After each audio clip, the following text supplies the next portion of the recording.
என் தங்கமே, இன்று உனக்கு ஒரு முக்கிய செய்தியினை சொல்லிவிடத்தான் உன் அப்பன் உன் இல்லம் தேடி வந்திருக்கிறேன். என் பிள்ளை, உன்னுடைய வாழ்க்கையில் நடக்கின்ற ஒரு முக்கியமான விஷயம் உன் இல்லத்தில் நடந்து கொண்டு இருக்கின்றது. ஒரு முக்கியமான ரகசியம். இதை அப்பன் இன்று உனக்கு தெரிவித்து கொண்டு அதை உன்னிடத்தில் சொல்லிவிட வேண்டும் என்று வந்திருக்கின்றேன். என் பிள்ளையே, உன் வாழ்க்கையில் நடக்கின்ற சில விஷயங்கள் உனக்கு சரியாக புரியவில்லை. அது புரிந்திருந்தால் இந்த வாழ்க்கை உனக்கு காண்பித்த அத்தனை துரோகங்களையும் அத்தனை எதிரிகளையும் நீ அடையாளம் காண்பித்து இருப்பாய். அதற்கான வாய்ப்புகள் கிடைக்காமல் தான் இந்த வாழ்க்கையில் இன்னும் நீ புலம்பி தவித்து கொண்டு இருக்கின்றாய். நம்மை சுற்றி இருக்கின்ற இவர்கள்தான் என்ன செய்கின்றார்கள், நம் வாழ்க்கைக்காக எந்த விஷயத்தை செய்து கொண்டு இருக்கின்றார்கள் என்று தெரியாமல் நீ இப்பொழுது உகந்த மன உளைச்சலாக ஆளாக நினைத்திருக்கின்றாய்.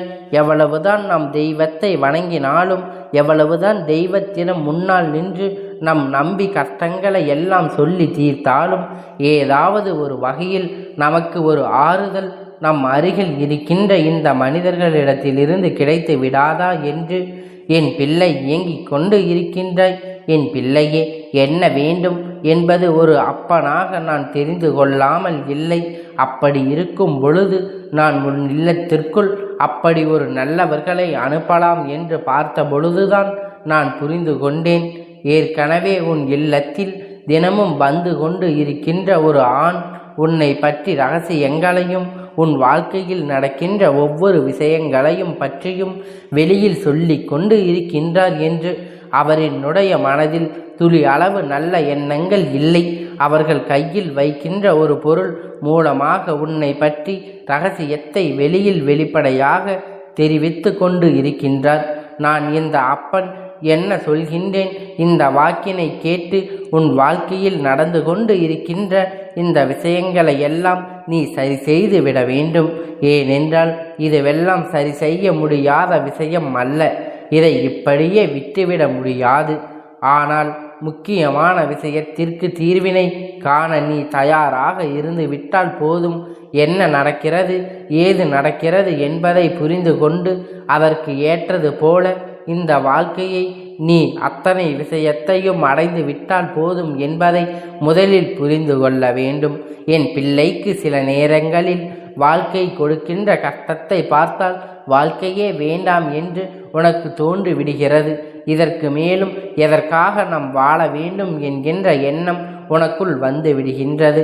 ஆனால் அப்பன் உன் முன்னால் தோற்றும் பொழுதெல்லாம் நிச்சயமாக மீண்டும் உனக்கு நம்பிக்கை துளிர்விட்டு வருகின்றது என்பதை என் அன்பு இத்தனை நம்பிக்கை மட்டுமல்ல, என் பிள்ளை வாழ்க்கையில் என்னவெல்லாம் செய்ய வேண்டும், இதையெல்லாம் செய்யக்கூடாது என்பதில் தெளிவுபடுத்த உன்னை இந்த நிலையில் இருந்து இந்த சூழ்நிலையில் இருந்து நான் நிச்சயமாக மீட்டு நல்ல நிலைக்கு கொண்டு வரத்தான் போகின்றேன்.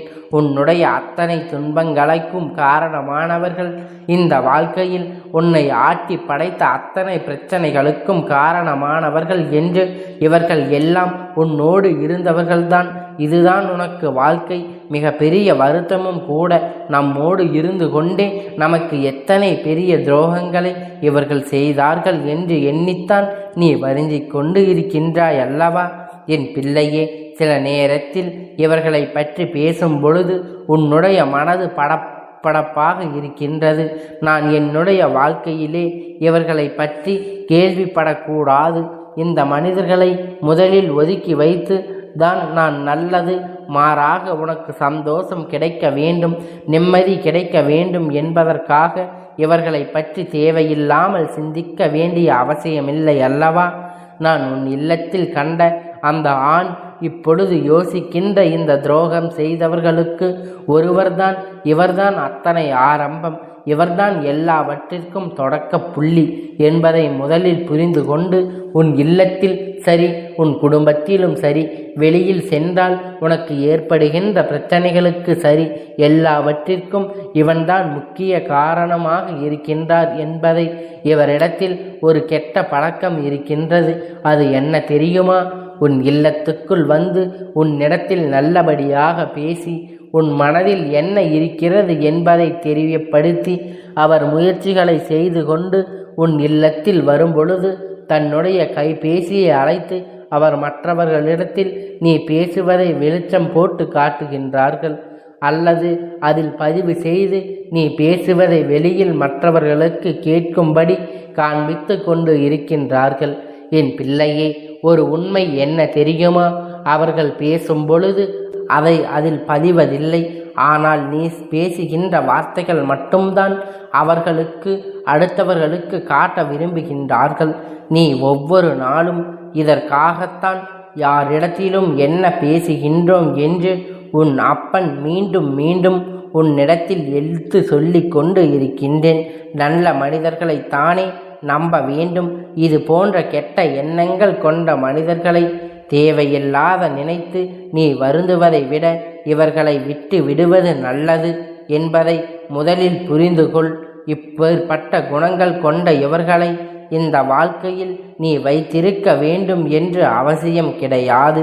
இவர்களுக்காக நீ என்ன செய்தாலும் அதில் உனக்கு பலன்கள் இல்லை என்பதை முதலில் நீ புரிந்து கொள்ள வேண்டும். இந்த வாழ்க்கை தருகின்ற ஒவ்வொரு சூழ்நிலைகளும் நிச்சயமாக உனக்கு சரியான நேரத்தில் சரியான விஷயத்தை உனக்கு தெரியாமல் போவது கிடையாது. ஆனால் சற்று காலம் தாமதமாக கிடைக்கும். நான் இப்பொழுது சொல்லிவிட்டேன் என்பதற்காக இல்லத்திற்கு வருகின்ற அத்தனை பேரையும் இப்பொழுது உனக்கு நடக்கின்ற பிரச்சனைகளுக்கு காரணமான ஒருவர் உன் இல்லத்தில் வந்து அந்த பிரச்சனை தமக்கும் சம்பந்தம் இல்லாதது போல நடித்து கொண்டு இருக்கின்றார். ஒருவரைத்தான் அப்பன் நான் சொல்லி கொண்டு இருக்கின்றேன். அதனால் எல்லாவற்றையும் சரியாக புரிந்து கொண்டு எல்லா விஷயத்தையும் தெரிந்து கொண்டு இந்த வாழ்க்கை உனக்கு என்ன கொடுக்கின்றது என்பதை நீ புரிந்து கொண்டால் போதும். எதிர்பார்த்து வருகின்ற துன்பங்களும் துயரங்களும் உன்னை ஆட்டி படைக்காது. உன் வாழ்க்கையை நல்ல நிலைக்கு கொண்டு வர இந்த அப்பன் இங்கு போராடி கொண்டு இருக்கின்ற நேரத்தில் இவர்கள் அத்தனை சுலபமாக உன் வாழ்க்கையில் தேவையில்லாத விஷயங்களை எல்லாம் செய்துவிட்டு சென்று விடுகின்றார்கள். இதனால் வாழ்க்கை உனக்கு என்ன கொடுக்கின்றது என்பதை நீ உணர்ந்தால் போதும். எதிர் வருகின்ற துன்பங்களும் துயரங்களும் உன்னை ஆட்டி படைக்காது. உன் வாழ்க்கையை நல்ல நிலைக்கு கொண்டு வர இந்த அப்பன் இங்கு போராடி கொண்டு இருக்கும் நேரத்தில் இவர்கள் அத்தனை சுலபமாக உன் வாழ்க்கையில் தேவையில்லாத விஷயங்களை எல்லாம் செய்துவிட்டு சென்றுவிட முடியாது. இதனால் உன் வாழ்க்கையில் ஏற்பட்ட ஒவ்வொரு பிரச்சனையும் உங்கள் பிரச்சனையாக இருக்கிறது. உன்னோடு நல்ல உறவில் இருந்தவர்கள் கூட இப்பொழுது உன்னை விட்டு தள்ளி நின்று கொண்டு இருக்கின்றார்கள். அந்த அளவிற்கு இவர்கள் அவர்களுடைய காரியத்தை கச்சிதமாக செய்து முடித்திருக்கிறார்கள் என்பதனை புரிந்துகொள். நீ கோபத்தில் சில வார்த்தைகளை விட்டு விடுவார். கோபத்தில் அடுத்தவர்களை ஒரு வார்த்தையை சொல்லிவிடுகின்றாய். இதையெல்லாம் அவர்கள் உன்னை கோபப்படுத்தி தனக்கு சாதகமாக பயன்படுத்தி கொண்டார்கள். உன்னுடைய கோபம் என்பதை இந்த அப்பன் உனக்கு சொல்லுகின்றேன். அதனால் அப்பன் சொல்வதை கேட்டு எந்த ஒரு சூழ்நிலையிலும் கோபப்படுவதை நிறுத்திவிட்டு இந்த வாழ்க்கை உனக்கு தருகின்ற ஒவ்வொரு விஷயங்களையும் நீ முழுமையாக பெற்றுக்கொண்டு சுற்றி வருகின்ற போலிகளை எல்லாம் விரட்டி அடித்து சூழ்ந்து வருகின்ற தேவையற்ற மனிதர்களை எல்லாம் இல்லத்துக்குள் அனுமதிப்பதை நிறுத்திவிட்டு நீ என்ன செய்ய நினைக்கின்றாயோ அதை உன் மனதுக்குள் வைத்து நீ செய்ய தொடங்கு. ஒருவரிடத்தில் சொல்லிவிட்டால் அது எப்படியும் வெளியில் சென்றுவிடும் என்பதை புரிந்து கொண்டாலே போதும். இந்த வாழ்க்கை இது நாள் வரையிலும் உனக்கு கற்றுக் கொடுத்த விஷயங்களை எல்லாம் இனிமேல் நீ புரிந்து பார்த்து கொள்ள வேண்டும். அந்த காலகட்டம் வந்து விட்டது.